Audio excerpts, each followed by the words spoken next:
Bum, Bum, bum, bum, ba-da-da, bum, bum, bum. Bring! Hey, it's a really happy Bendy It's a very on happy a Wednesday. Welcome to the Blue Review presented by LAX. I'm Marcus Grant with Greg Bergman and Parker Bell. And wait, who did we say this is? I can't remember now. How am I forgetting? Touch of glass. Touch of class. That's what it is. A little touch of class. Touch of offense last night as the Dodgers finally come to life. The thing we have been waiting for well over a month now. A 12-6 win over the St. Louis Cardinals and a chance to come back today and win the series. We will dive into all of that. Some big nights from some guys that the Dodgers have been sorely missing. But first, want to give a shout out to the folks at LAX, Los Angeles International Airport, transforming the travel experience, saving guest time. If you want more information, you can go to flylax.com/transforminglax. Wow, 12 home runs. Wow, 17 hits. I forgot, guys. I forgot what this feels like. It was amazing last night. Honestly, and so it's like, what was the first thing when they got to the 10 runs? I think we all did the exact same thing. my first thought was like, okay, fine, let's go. Let's through the schedule. When was the last time the Dodgers got 10 runs in a game? Oh, June 22nd. Oof.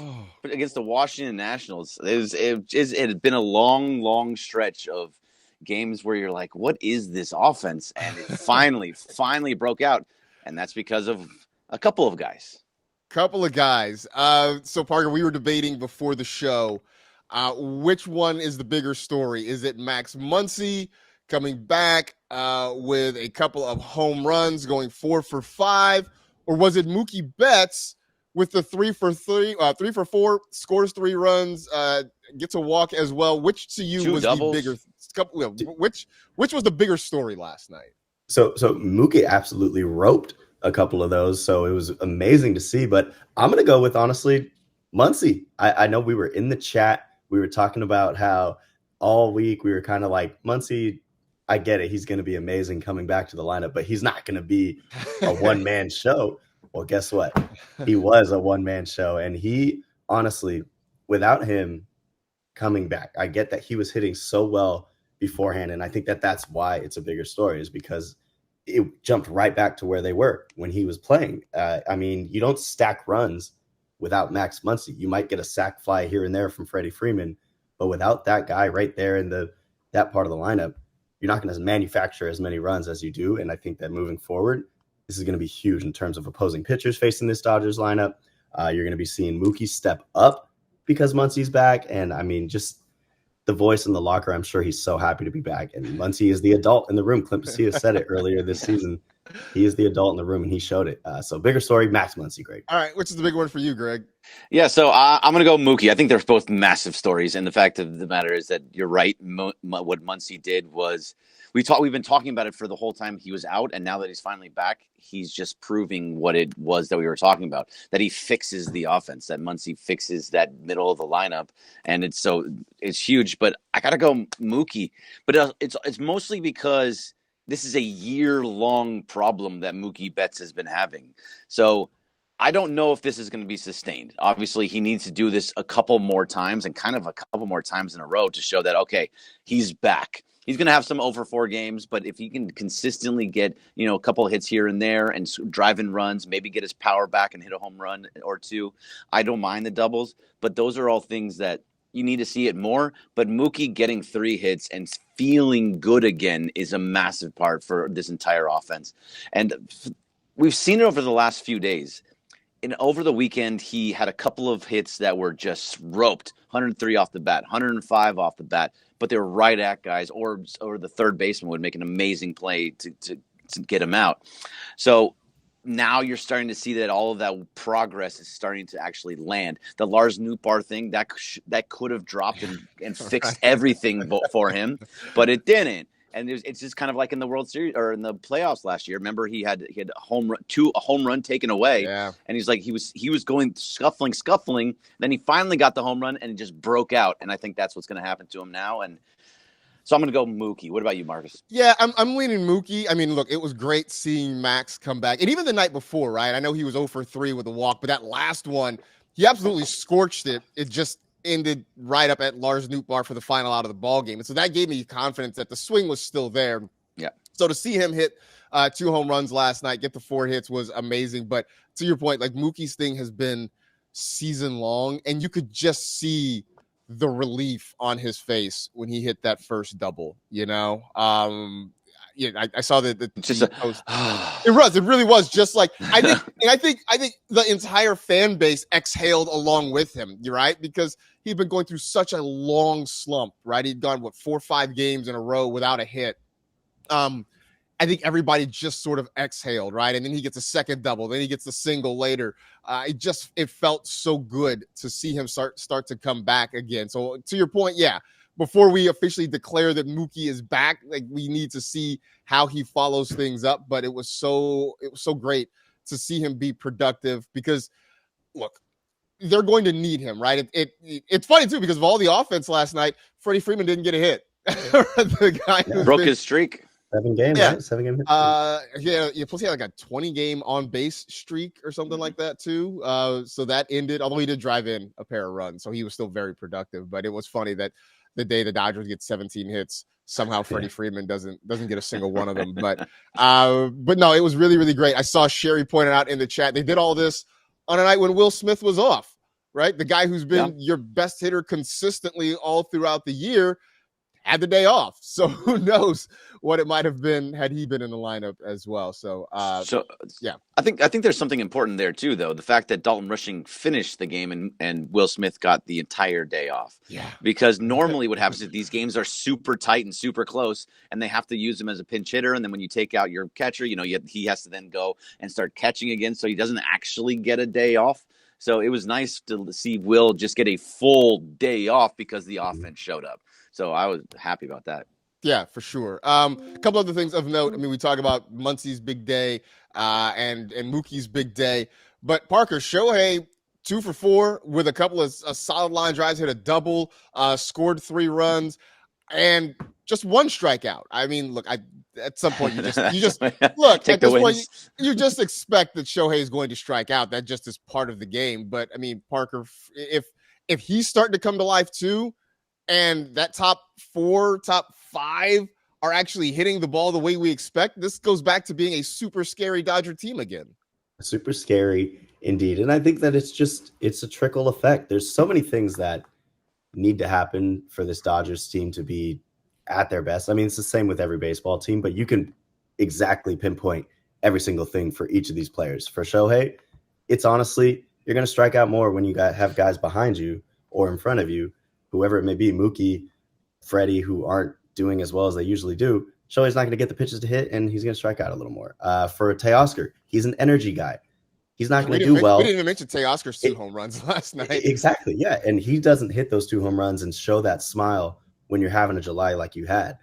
He just plays better when everything is happy and smiling, and Mookie's got a smile on his face. Teo seems to shine. So you can pinpoint everything that's going on. Freddie, of course, with his injuries and nagging stuff. And now it's all coming together. You got guys pitching very well. Shout out to Sheehan, who held it down. I mean, overall, I think Shohei is going to go on that run that we talked about with Jeff just the other day. It's going to happen. August, this is Shohei's month, and hopefully it continues through all the way to the playoffs. But I'm excited to watch this month with Shohei. Yeah. By the way, shout out to Jeff Spiegel, who yesterday came on here and pretty much said Miles Michaelis is the guy to possibly get this Dodger offense going. He called it. He called it. Michaelis goes 3 innings, gives up 5 runs on 7 hits, 3 home runs. And he didn't hit the strikeout count, did he? He did not. He only had 1. Only 1. We were all certain that, he was somehow going to just, somehow show up and just strike out a bunch of dudes. But that was not the case. Can I say something about Mookie? I mean, not Mookie, Shohei, real fast. Yeah, sure. So Shohei, it wasn't just that he got the 2 hits, the 3 runs. It's the fact that he was running too. He's starting to show his speed again out of nowhere that we haven't been seeing all season long. Not only did he steal a base, he also legged out an infield single. He went first to third on a shallow single to center field. So he's just showing that he's moving things along and trying to manufacture these runs. Maybe it's a little bit of like, I got to do a little bit more so I can put myself in a better position to score runs so that other guys can drive me in. And he's doing it. Stealing the bases, getting first to third, and legging out an infield single are very, very good things for this Dodger team. It felt a little bit like, the Dodgers just collectively said, F this. We're fed up. Like, things have not been going well. Like, screw it. We're going to go out and we're going to show people who we really are again. And maybe that had, maybe Shohei running had something to do with it. Just saying, to hell with this. We have not been playing our best baseball for, a month now. It's time for us to get things in gear.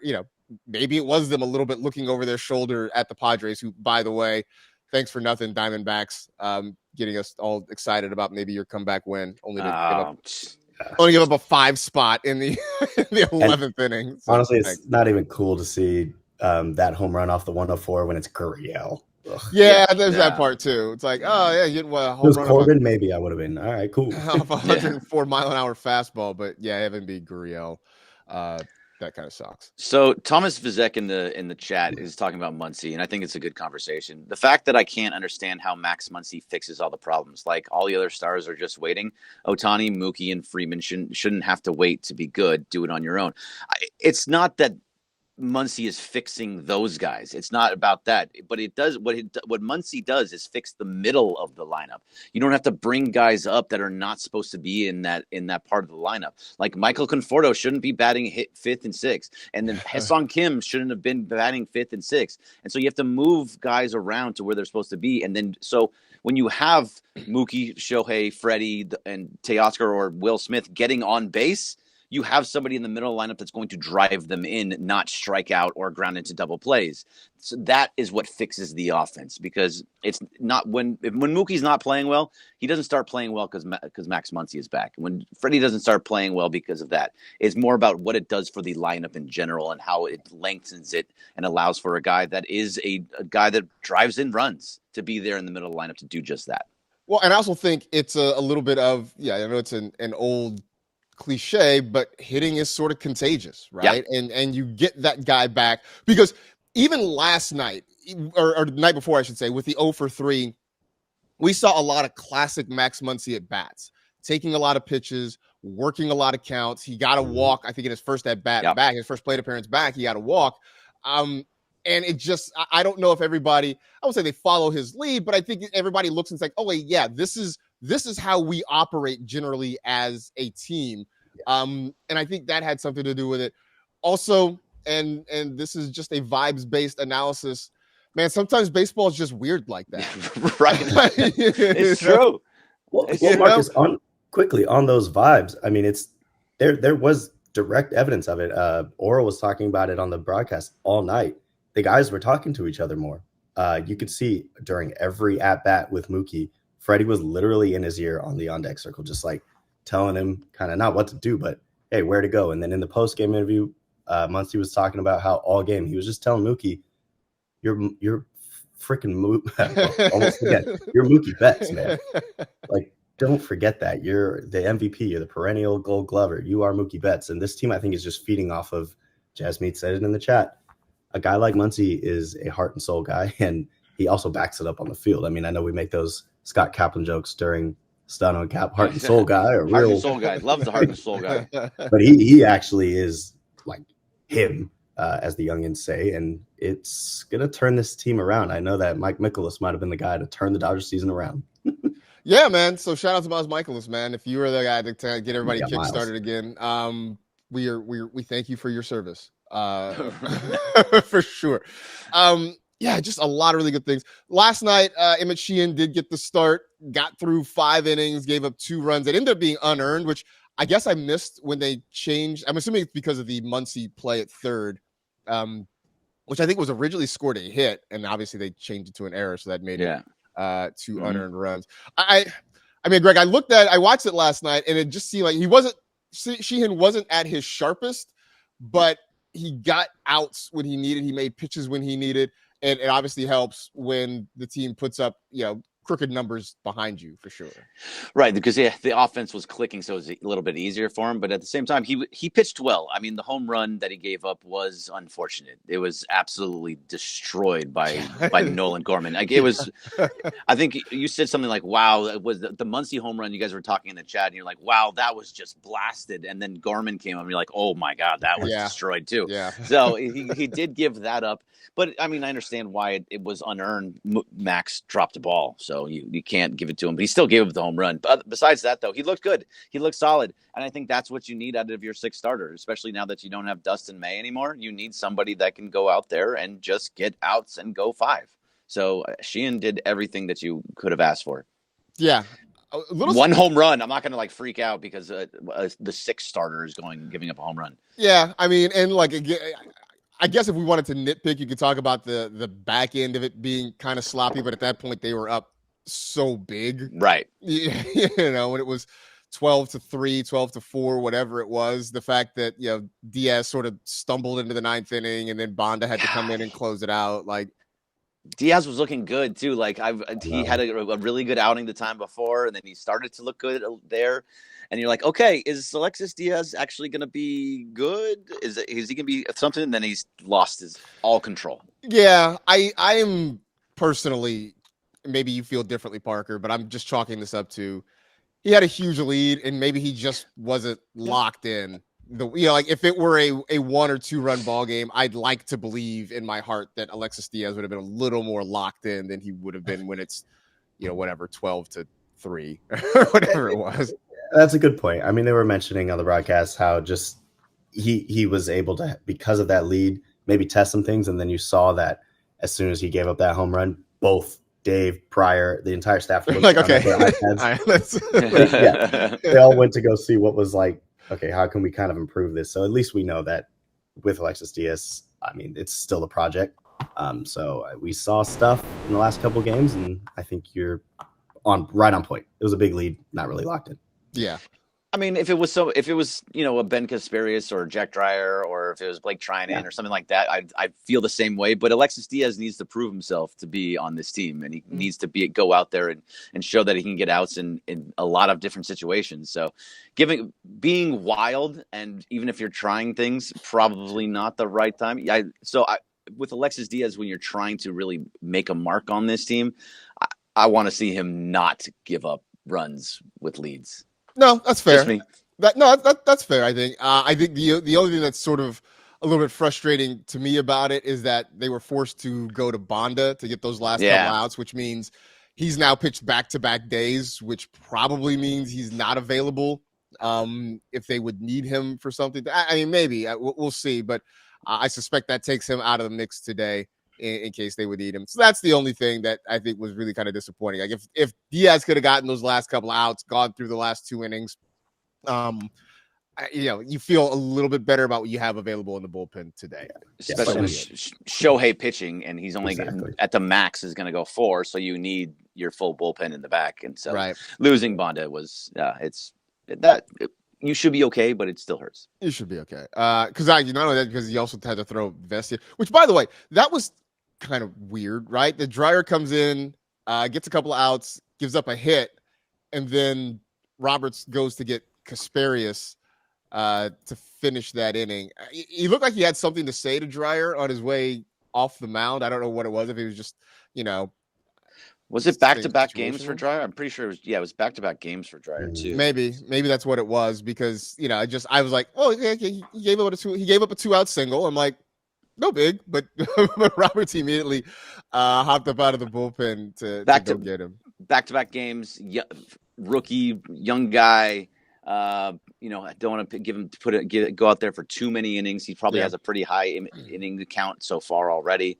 I mean, it all just makes sense. Yeah, that's fine. Whatever. I mean, it's not. I was just curious about it. Today, getaway day, at least for the Cardinals, getaway day at Dodger Stadium, the series finale, 1:10 start time out at the Ravine. Shohei Ohtani gets the start. Parker, is he a starter now, or is he still an opener? When you go 4 innings, like what is the innings minimum to be a starter versus an opener, I guess? He's a starter now. I say he was a starter then, he was a starter now. Honestly, I think it's a starter with the asterisk. This is a very meticulous build-up. So, I mean, they keep saying that. This is meticulous. This is meticulous. Today will be 4. The next game will probably be 4. And then the one after that, maybe 5. Obviously, just speculating. But that's just what it is. But, yeah, he's a starter, and he's going to put up a good performance. I mean, he's locked in. Maybe at the plate he's going to be locked in as well, because we talked about it the other day. When he's pitching the day of, he actually hits pretty well. Yeah, well, here's the other part of this is if he pitches today, the Dodgers are actually off tomorrow. So that whole day after the start thing doesn't even come into play. Look at that. He gets a whole day off after that. So then Friday, when the Blue Jays come to town, that's when we get to see. I would imagine, Greg, we're going to see a lot of Robleski, though, today. Yeah. It's Shohei for hopefully for 4, Robleski ideally for 5, but yeah, let's settle for 4. Right. Robleski, I think that'd be fine, right? Yeah, that'd be great. That makes sense to me. But I heard Oral last night saying that they're going to go Shohei for 4, and then your regular bullpen cadence behind that. And I wonder if that's because there's an off day on Thursday and it's an early game. But I would think I would rather have a piggyback still with Robleski. That makes more sense to me. But if Oral's right, which I would assume he is, they're going to go with their regular bullpen cadence, which is interesting. Yeah, it is very interesting, especially because they used Bonda were used. Yeah, you used Bonda last night. I mean, you only use Vesia for basically one pitch. one pitch, right? If you're one pitch, you got the ground ball. He'll be fine. So I'm pretty sure that he's going to be good to go. I'm sitting here digging up the Dodger bullpen usage. Trinan's available. Vesia is available. Actually, I think Dreyer might actually be available if they need him to, because he threw 5 pitches. Well, no, this can't be right. This says he threw 5 pitches last night, but he threw more than 5 pitches, if I remember correctly, and 1 on Monday. So I don't know. Jack Dreyer faced 3 guys and he threw 5 pitches. Okay, so he threw 1 pitch on Monday. So in theory, Dreyer would be available. So. You've thrown 6 pitches, I'd hope it's the up and down of it all. Yeah, I get it. So they still have Brock Stewart's available if they need him to be after not throwing last night. So they do have a number of arms that they can use coming up tonight if they need him to. So yeah, day game after a night game. I would expect Will Smith to be back in the lineup after having the night off last night. All eyes on Mookie Betts again today, fellas? Yes. That's what it is? Very much so. Mookie, if he can follow up his performance from last night and stay hot, I think we're starting to see the turnaround for Mookie. Yeah, wait, real quick. Where's our friendly Mr. Classic in the chat? Oh no, he doesn't. He doesn't show up when things go against what he was talking about. Yeah, things showed up. Things went well last night, so he. The people cheered on Mookie, and what do you know? Positivity works. Maybe we just put a little positivity in this world, and good things will happen. Who would have thought? Yeah, that's a very good point. That things went well. I'm wondering if he's maybe not a Padre fan in disguise. Oh, that's a big accusation there. That is Marcus. A big accusation. I'm just, I'm wondering, everything seems to be negative. Everything seems to be kind of trollish. And now the day the Dodgers win, There's a guy on Twitter. His name is Larry the Laker, and anything Lakers, he's just screaming and yelling how terrible all of it is. When something's going right, he's like, "Well, what about this? Don't forget about this thing that's going horribly wrong. They just won 10 in a row. What are you so upset about?" See, Celtic fan in disguise. That's right. All right. Anyway, that's a good spot for us to wrap this one up for today. Thanks everybody in the chat for participating. I saw a lot of talk about the. It was because last night was that Shohei ring night last night? It's tonight. It's today. Today. Okay. Or today. 1:00. I think. Was yesterday a Sasaki bobblehead? Maybe that was Monday. It was a Sasaki bobblehead. I don't know. I see people in the chat talking about maybe resellers. Getting to the park early, and everything like that. So, anyway, if you are going out there, definitely get there early. They're giving stuff away, so be sure to get out there. We'll be back tomorrow though to talk about what happened on the field. Stick around though on the ESPN LA YouTube channel. First pitch coming up with Travis and DeMarco and Bergman. Yes, sir. We'll be back here 8:30 to 8:55 for Parker Bell. For Greg Bergman, I am Marcus Grant. It's been the Blue Review presented by LAX. We will see you tomorrow. On my lasers. Hey.